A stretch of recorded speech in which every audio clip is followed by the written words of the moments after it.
आज हम बात करेंगे हारे का सहारा कहे जाने वाले खाटू श्याम, जिनको बर्बरीक कहा जाता है। बर्बरीक का नाम खाटू श्याम कब और कैसे पड़ा? भगवान कृष्ण ने बर्बरीक से उनका शीश क्यों मांगा? महाभारत में बर्बरीक का क्या योगदान था? चलिए जानते हैं।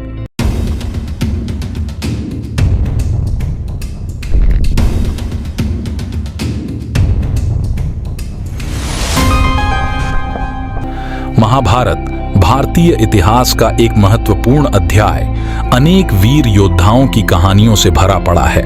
इन्हीं में से एक नाम है बर्बरीक का, जिन्हें खाटू श्याम के नाम से भी पूजा जाता है। बर्बरीक भीम के पोते और घटोत्कच के पुत्र थे। उनकी गाथा अद्वितीय वीरता और अदम्य साहस की कहानी है। बर्बरीक का जन्म एक असाधारण योद्धा के रूप में हुआ था। उनकी माता मौरवी थी, जो एक अप्सरा थी।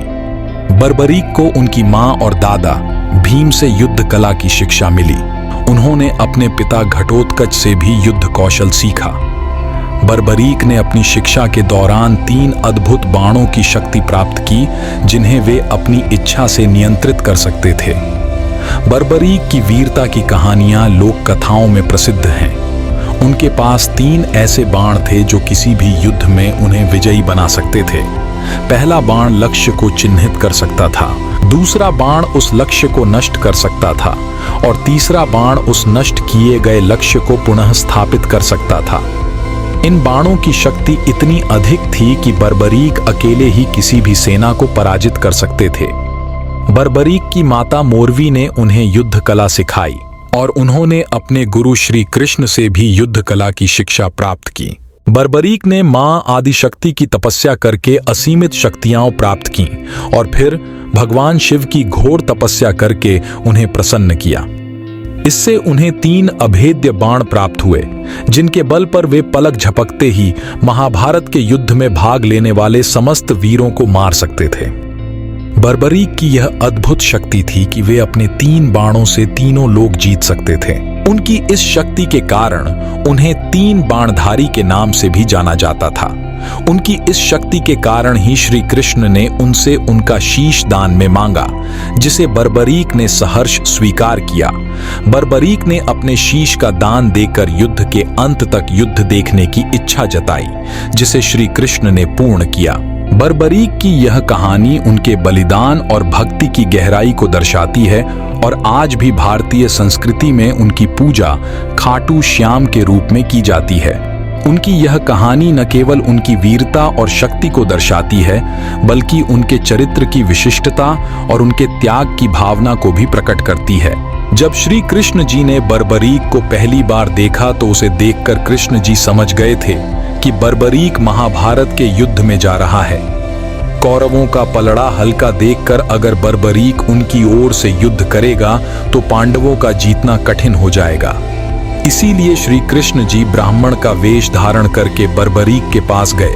भगवान श्री कृष्ण जी ने बर्बरीक से उसके बाणों का रहस्य पूछा तो उसने सारी बात बता दी। तब भगवान कृष्ण ने बर्बरीक से बाण चलाकर दिखाने को कहा। उस स्थान पर एक पीपल का वृक्ष था। भगवान कृष्ण ने बर्बरीक से उस वृक्ष के सभी पत्तों में छेद करने को कहा। श्री कृष्ण ने एक पत्ता अपने पैर के नीचे दबा लिया।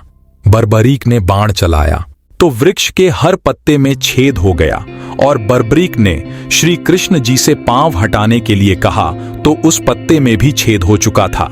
यह देख भगवान कृष्ण चकित हो गए। श्री कृष्ण जी ने सोचा कि बर्बरीक तो एक क्षण में ही युद्ध के परिणाम को बदल देगा, इसलिए भगवान श्री कृष्ण ने बर्बरीक से उसका सरदान में मांग लिया और बर्बरीक ने खुशी खुशी भगवान श्री कृष्ण की बात मान ली और बर्बरीक ने अपना शीश भगवान कृष्ण को समर्पित कर दिया। लेकिन बर्बरीक ने अपनी इच्छा भी जताई। बर्बरीक ने भगवान श्री कृष्ण के दिव्य स्वरूप के दर्शन की इच्छा जताई और महाभारत के संपूर्ण युद्ध देखने की भी इच्छा व्यक्त की। भगवान कृष्ण ने बर्बरीक की दोनों इच्छा पूरी की। पहली इच्छा स्वरूप भगवान कृष्ण ने अपना दिव्य स्वरूप के दर्शन बर्बरीक को दिए। दूसरी इच्छा स्वरूप बर्बरीक के शीश को एक पहाड़ी पर रख दिया, जहां से बर्बरीक ने महाभारत का संपूर्ण युद्ध देखा। महाभारत के अनुसार जब कौरव हार गए और पांडवों की विजय हुई तब पांडवों की तरफ से किसने अच्छी तरह युद्ध लड़ा, इस बात पर विवाद हो गया।